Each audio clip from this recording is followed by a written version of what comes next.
Hello, I'm Eric Folks, Instructional Technology Coordinator for Lampasas ISD, and today we're going to talk about Getting to Know Your Smart Icons Part 2. If you have not already seen Getting to Know Your Smart Icons Part 1, please check that out first, as we went over the page sorter, the gallery, the attachments, the properties, and real briefly touched upon Smart Response, which will be a separate training. In this training, I'm going to select Auto Hide here and hide that. In this training, we're going to focus on the icons on the top. First thing I'm going to point out is you've got your left and right page sorter right here. So you can go between pages with these arrows, and I'll pull in my page viewer so that you can see me toggle between the two. Pretty easy to see which one is indicated. If I click the little page plus button, I'm going to get another page. Again, I can toggle between those. Right here, you've got a folder to open a Smart Notebook file. So anywhere you've got additional Smart Notebook files, you can pull those in. I don't use that very often. Usually I just browse for it and find it that way. You can save this way. You can also, from the drop-down, save. From the drop-down, open. This is pasting from the clipboard. If you've got something copied to the clipboard and you want to paste it in on that subject, I'm going to go ahead and make this a little bit smaller, and I'm going to, using the snipping tool, take a little picture of any random thing, save it to the desktop real quickly, and show you how easy it is to pull in pictures. If I want, I can right click on that, copy it, right click in here and paste it to pull it in. Or I can also just drag it in. What's neat about Smart Notebook is you can also do the same thing with text. Just drag text over. So if you've got it in a PowerPoint or something else and you just want to pull in a picture, or if you've got text in a Word document, you can drag over the text if you'd like as well. So, other icons. This is for a direct link to Smart Exchange. If I click on that, it's going to open up my browser and take me to Smart Exchange. And this is a whole nother training, but you can search by subject, grade, file type. You can also search by standards. I click on Standards Correlated Lessons, and from the drop-down, select Texas, the grade level, and the subject. It shows me what smart lessons are associated with that particular TEK, which is a nice feature.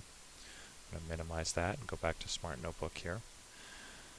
Here's our all-important undo and redo buttons. If I do something on here and want to undo it, I can hit Control U to undo it. Actually, Control U is not working in Smart Notebook, so I actually have to use the undo button. But if I undo something or erase something I didn't want to, you can also click the redo. Okay, this is grayed out right now. It's kind of dim. This is the delete button. It's only going to work if you actually have something selected. So if I go to the selection tool here and I click on this ink that I just threw down, now it comes alive and I can delete it that way. Incidentally, if I've got a bunch of different ink in different places and I've got some objects, I can click on each one and delete them one at a time like that, or I can also left click, hold down, and drag to make a big box around everything and delete it in one fell swoop. Okay, one other thing to note is here with the eraser, I can determine how big I want the eraser's path to be. And some of you know at this point that you can use the eraser to erase little things one at a time if you want, and you know how crowded your board can get. A neater way to delete a whole bunch of ink is to draw a big circle around everything. Complete the circle and press the middle, and it deletes all the ink. But notice these are objects, so it's not going to delete the objects. Okay, go back to my selection here.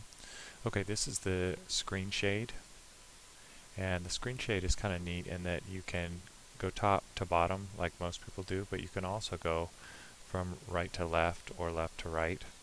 So you'll see that I don't have the button right here, and that's because this one isn't all the way over. So I'm going to scooch it the rest of the way over, and now I have the option of going from this side.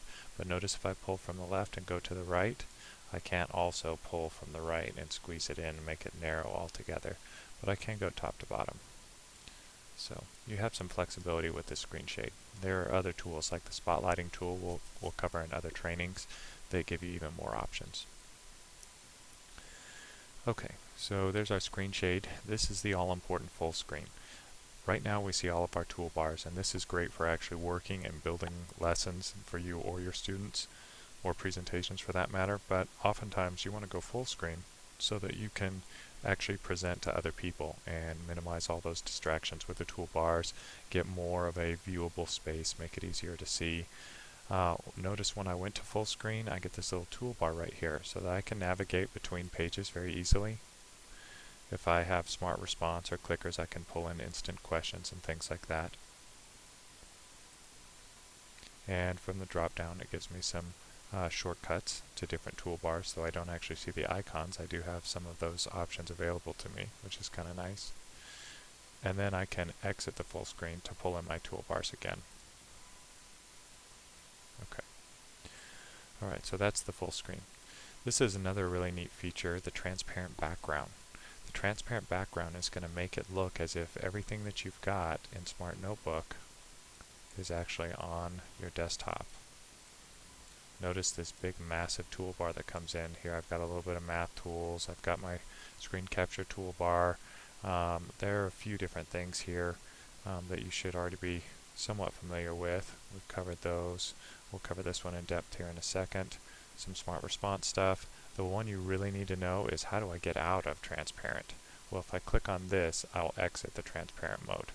But what's neat about this is you can kind of tuck that toolbar out of the way, and then it appears as if you are able to, now I'm going to pick a pen, able to write on your desktop with your standard pens, but you know, I can also use my creative pen. And so the kids come in and they see smiley faces or a crazy welcome or something like that, and if you've got it in transparent mode, it appears like you're able to work magic and just throw it right there on the desktop. So I'm going to exit my transparent background, and now I see that I was always in Smart Notebook, it's just the background had become transparent with this transparent button. Okay, so notice it held on to the crazy creative pen that I was using, so I'm going to go back to the all-important select tool.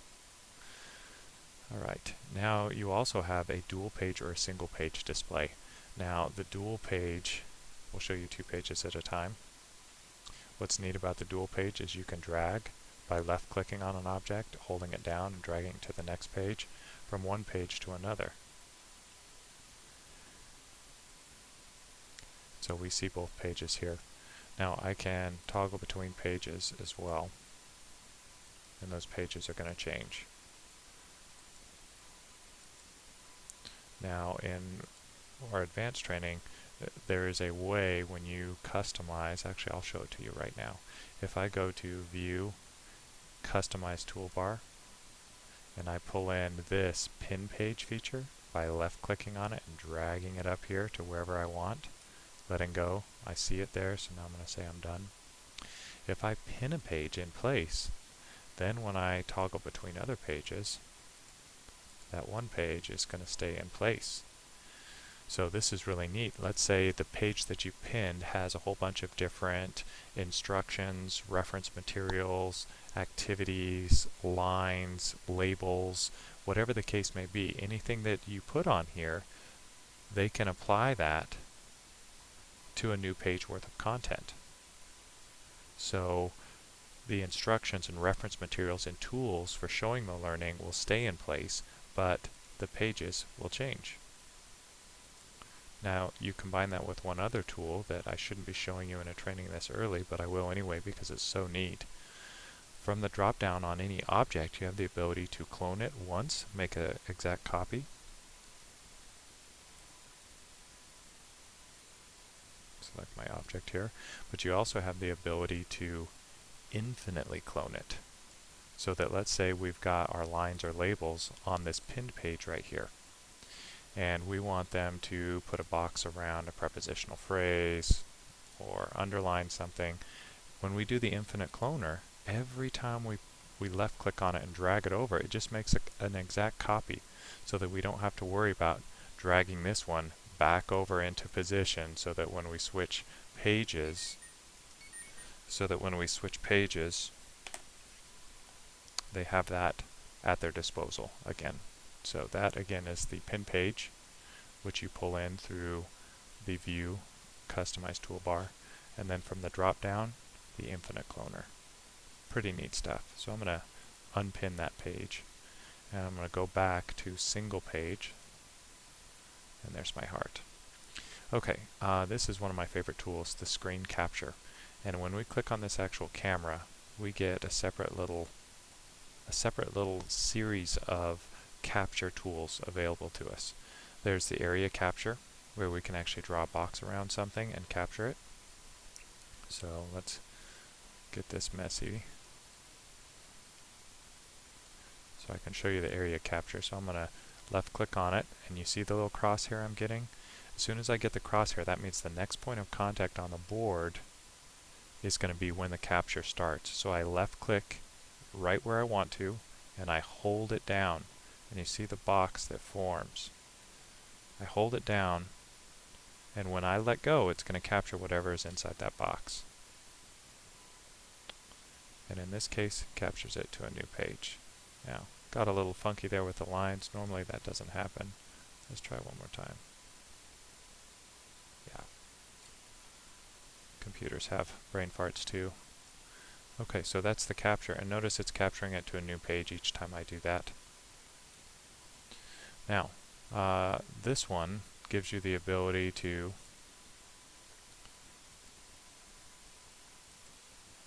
capture everything but the toolbars. So you can see everything with that little pattern or grid. As soon as I left click on it, it's going to take a picture of the entire page, and it's saving it to a new page.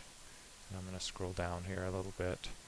I'm going to scooch my picture over, and you can see this entire thing is a picture. I may have saved it to the very same page, but as it's a picture, I can rotate it by left clicking on the green. I can resize it with this little option right here. So that captures everything. This button right here captures everything except for the toolbars. This one is an entire screen capture. So it's going to capture the toolbars, everything that I see on my desktop it's going to see. And this can actually be helpful if you, rather than using Control Print Screen on your keyboard, if you have this up, you can capture. It's going to say which display. Most of you are just going to have the one, like me. I click OK. Takes a picture, and now you can see it's taken a picture of my toolbars and everything else. And that's a pretty big picture. But it's a quick and it's an easy way to capture an entire page, entire display, so to speak. Okay. I want to show you another really neat one. Notice how this is floating on top of whatever page. It's not embedded within the page. It also floats on top of wherever you are.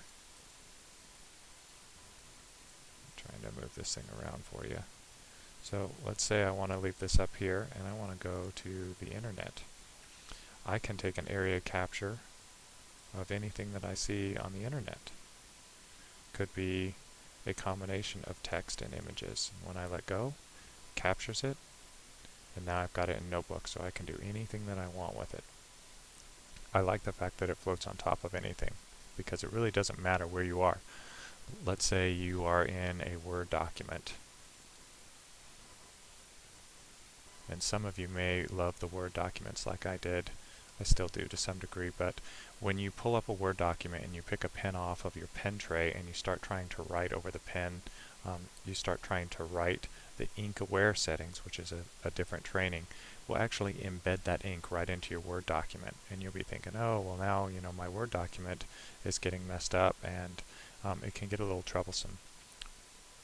You can use this capture feature to capture things from a PowerPoint or Word document. but it's going to capture it as a picture. So I'm going to left click and draw with my little crosshair a box around this. And again, it's pulling in my lines. I'm not sure why it's having an issue, maybe because I'm recording at the same time. But notice it's a picture. If I double click on this, I can't do anything to edit that actual text. So it's going to pull it in as a picture. I also have the option, if I make this screen a little bit smaller, to just go into Word, draw a box around something, and then I'm going to left click and drag it over, and now I can pull that text into Notebook. And so I know some of you are thinking, well, I want to be able to edit the text. I'm going to get rid of this picture so it's not in the way. So now if you double click on this, this is actual text that you can edit. Pretty neat. Now, I will say this, some people have a sentence in Word. I'm thinking English teachers here. They've got a sentence in Word and this is the master sentence, but they want students to rearrange it in a certain way. Rather than take each one of these parts of the sentence and retype them, once you've double clicked on the text, you can actually left click on that and drag out, and it will automatically make a copy of that. So I'm going to double click here again, and I'm going to pull out this little infinitive. I left click on it and drag it out, and so now I've got these things that can be moved around if I want them to play with different sentence arrangements and things like that. Super easy to clone a piece of it. Now notice if I double click on that, I can edit or add to if I want. I'm going to left click on that and make my text box a little bit bigger. You saw how it was resizing. So it's pretty easy to work with text. You can drag it in, you can select it, you can make copies of it by left clicking and dragging out of it as well. So let's not get off topic here. Smart document camera. If you have a smart document camera attached to your computer, when you left click on this, it's going to actually pull in that document camera right into Notebook. And as it happens, I wasn't thinking ahead, so I don't have mine set up right now. But when you pull in your document camera, you want to make sure that you've got the little icon next to the computer selected. Let's see if I can pull that in real quick. I think I've got a picture that I can show you.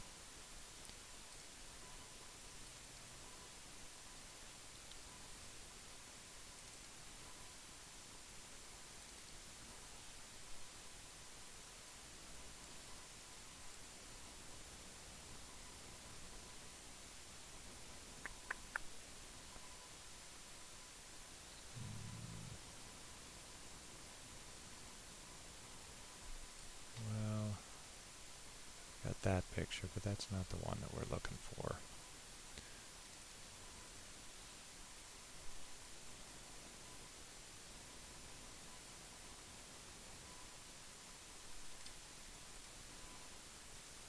I'm going to take 1 second to look for it.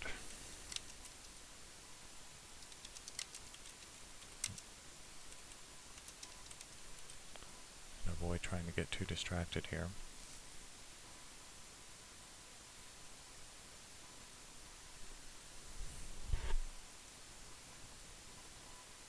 Okay, this isn't quite as detailed as I'd like it to be, but on the document camera, you've got three little buttons right here. The middle one, I believe, looks like there's a little icon next to it that looks like a document camera. If you've got that selected and you have a VGA cable plugged into the back, it's going to bypass the computer entirely, and you'll just see what's under the document camera, and you can't actually pull it into Smart Notebook. So that's why you select this button, which is right above it, and next to it there's a little computer icon. It actually looks like a computer. If you select that, then when you're in Smart Notebook and you click the camera right here, it'll pull it right into here. So you'll see a live view of your document camera. And from there you can mark it up, you can do all kinds of different things, including capture it, zoom in and out, adjust the brightness, autofocus, all this stuff you can do right from the board. The document camera is a whole nother training. There are a variety of different trainings that I've got out there and videos out there that you can use to look at the document camera, including the Smart Document Camera and Gallery instruction out at Taylor Creek. That one's in Safari Montage. Shows you how to use the document camera, and the My Gallery, or my content section of the gallery, to digitize a bunch of your instructional materials. Very powerful teaching tool. So for now we will table that. The next one, no pun intended, is the table. I left click on there and I drag, and I don't even have to hold down the left click to determine how many different cells I want within that table. Here's the funky thing about the table. Let's clean up some of this. I'm going to do I just made a big box around it with the left click and drag, and now I'm going to delete. You can select individual cells. You can rearrange some of those, some of the spacing between the cells by actually clicking on those, and you can see the little arrows I'm getting. But if you want to move the entire thing, sometimes this works well. Sometimes it resizes it. You see, when I pulled from the top, it moved the entire table up. When I pulled from the bottom, it just made the spacing bigger here. So what I like to do if I'm moving the whole table is I draw a box around it, and I use this right here. I just left click on this point. So, tables, a little tricky to work with. I will tell you real briefly that you can drag text into a table. I just started typing. You can drag it in there and it will resize it and pull it in. You can do the same thing with an image, by the way. So, how about this image that we've got right here? I pull it in, I'm going to put it in that cell, and I let go, and it resizes it for me. You can do lots of neat things with tables, but again, we're not going to go into too much detail right now because tables are a little bit tricky and we're still beginners. Okay, new page. So these are the basic ones. We've got all of our pens, we've got our highlighter, we've got our creative pen, and we've got our eraser. Just a quick reminder that any of these pen colors, you may start with red, but if you want to change the colors, you can always go over here and click Properties, and you can change the color to whatever you want. Make it really bright and obnoxious, and you can change the thickness. Say OK. Change the thickness as well, so anything you draw from that point forward is whatever color you want. Okay. With the highlighter, you've got a green and a yellow, but you're not restricted to that. I'm going to start with this yellow. But I also have the ability to click on my selection, select that highlighting, and then I can go over to Properties and I can change that color of the highlighting to whatever I want. So now my highlighter is going to be red. You can see, I can still see my line underneath there. When I click off of there, now I've got my selection tool. So you can't very easily permanently change the color of your highlighter to something other than the standard yellow or green, but after the fact, it's very easy for you to change the color by selecting it, going to the properties, changing the color, and you can change the thickness and things like that as well. So if you want to use a color other than green or yellow, often with a highlighter, what I would recommend is get the color and the shape approximately what you want, and then just from the drop-down arrow, clone it or infinitely clone it, so that as students are dragging the highlighting to whatever you want them to, that color remains without you having to change it every single time. Okay, Creative Pen is a whole lot of fun, pretty self-explanatory. The eraser, you can change the width of the eraser. The lines, also pretty straightforward. Pick the type of line that you're looking for. Left click to size it. Afterwards, you can always click the selection, click on the line, and because it's been selected, when I go to Properties, I can change the type of line after the fact if I want to. This is the end point. I'm going to make it a box, and you can see the change reflected over here. Even the width we can change too. I've got a big dumbbell here. Okay, shapes, whole lot of fun. The only tricky thing about shapes is when you create a shape, and I just left click and drag to resize it. When you create a shape, If you go to select that shape and work with it afterwards and you've still got your little crosshair, it's just going to keep making shapes. So click the selection tool and then you try to select your shape and you are not getting it selected. That's because the shape has nothing inside of it. So if you want to be able to click inside a shape to select it, you need to fill it with a color. In the meantime, click on the outside edge, the perimeter of your shape, and it's real easy for you to select it from the properties, fill it with a color, and after it's been filled with something, then you can click inside of it to select it if you want. The difference here, when I just left click and hold, I move it. If I just left click and release, then I select the object. Okay, now let's look at the magic pen. The magic pen is magic. It's a whole lot of fun. In its most basic function, it's disappearing ink. In about 8 to 10 seconds, the ink disappears. But the magic pen has a few other neat things that it can do as well. If you draw a circle with the magic pen, it becomes an on-the-fly spotlight. And with my little finger, if I click anywhere outside of the magic pen, the little spotlight area, I can move it. If I click on the edge of it, I cannot resize it. Okay, and that's just because I used the magic pen to create it. But if I click inside of it, I can resize it to some degree by left clicking and dragging. It's a little awkward to work with this spotlight tool that's created with the magic pen. There is another spotlight tool that you can get to from down here, and the lifesaver is a whole nother training, but if I left click on there and I go to other smart tools, spotlight, there's a whole nother spotlight where you can adjust the transparency, the shape, all kinds of different things. So really the magic pen is just for a quick spotlight. Okay, the other neat thing you can do with the magic pen is make a box. If you make a square, then you get an instant zoom.